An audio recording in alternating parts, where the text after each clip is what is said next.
हाय नमस्कार. झटपट मराठी टिप्समध्ये आज आपण पिरियडमध्ये आपलं रुटीन कसं असावं जेणेकरून आपल्याला कुठलाही त्रास होणार नाही ते आजच्या व्हिडिओमध्ये आपण बघायचं आहे.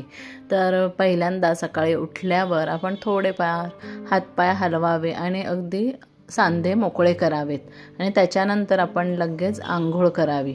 अजिबात त्याला डिले करायचं नाही किंवा दुसरी कामं करत बसायची नाही. तर आधी आंघोळ उरकून घ्यायची म्हणजे आपल्या शरीराची स्वच्छता राहते आणि मनाला एक फ्रेशनेस मिळतो.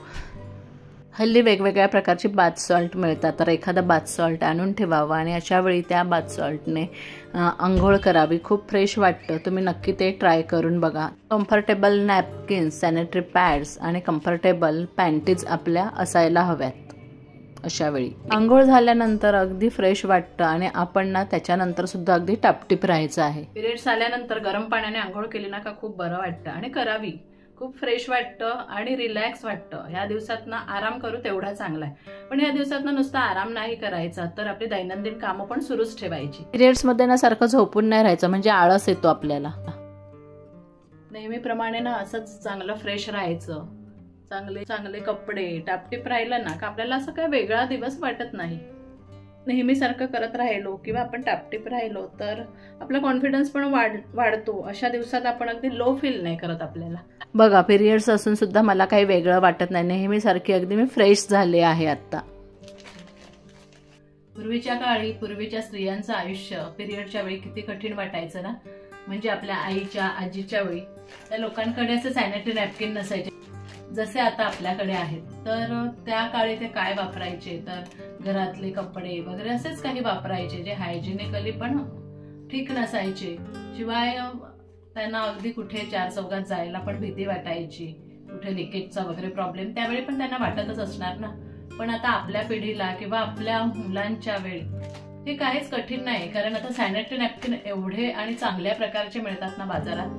आणि त्याच्यातलंच एव्हरटीनचा हा एक ब्रँड खूप चांगला आहे जो मी नेहमी वापरते. माझ्या मुलीसाठी पण हा उपयोगी पडतो. तर एव्हरटीनचे हे period care sanitary pads enrich with neem आणि सॅफ्लॉवर आहे. Double XL sanitary pads with double flaps आहेत आणि तेवढंच डबल फास्टर ॲब्झॉर्प्शन पण आहे. हेवी फ्लोसाठी तर खूप उपयोगी आहे. हे नीम सॅफ्लॉवर पासून खूप फ्रेशनेस आपल्याला जाणवतो. किती कॉम्पॅक्ट आहे ते बघा. सहज तुम्ही पर्समधून कॅरी करू शकतात. 1-2 सॅनिटरी पॅड्स स्वतःबरोबर कुठेही नेऊ शकता आणि अगदी वापरायला पण सोपं आहे. डिस्पोज करायला अगदी सोपं आहे. सॉफ्ट लेअर असल्यामुळे ना पॅन्टीला असं जड वाटत नाही. जरी कितीही फ्लो असला तरी अगदी सेफ आहे. हे डबल फ्लॅपमुळे कुठेही लिकेज होत नाही. डबल एक्सेल आहे त्याच्यामुळे अगदी लॉंग आहे आणि साईडने खूप वाईड सुद्धा आहे. कॉटन सॉफ्ट असल्यामुळे इन्फेक्शनची पण भीती नाही. अगदी आपल्याला स्किन फ्रेंडली आहे. हे कुठलाही रॅश येणार नाही का जळजळ होणार नाही, एवढं हे सेफ आहे. No odour no leakage, extra wide bag, त्याच्यामुळे खूपच अगदी आपल्याला कन्व्हिनियंट पडतं हे. तर हे मी मागवलं आहे ते 40 पॅडचं आहे डबल एक्सेलचं. तर तुम्हाला पण मागवायचं असेल तर याची लिंक डिस्क्रिप्शनमध्ये आहे, नक्की चेक करा. आता ही झाली बाहेरची स्वच्छता आणि काळजी. तर आतून काळजी कशी घ्यायची, तर नक्की तुम्ही ना खजूर खात जा. पिरियड्सच्या वेळी रोज 1 किंवा 2 खजूर खाल्ल्याने आपली पाळी जास्त लांबत नाही.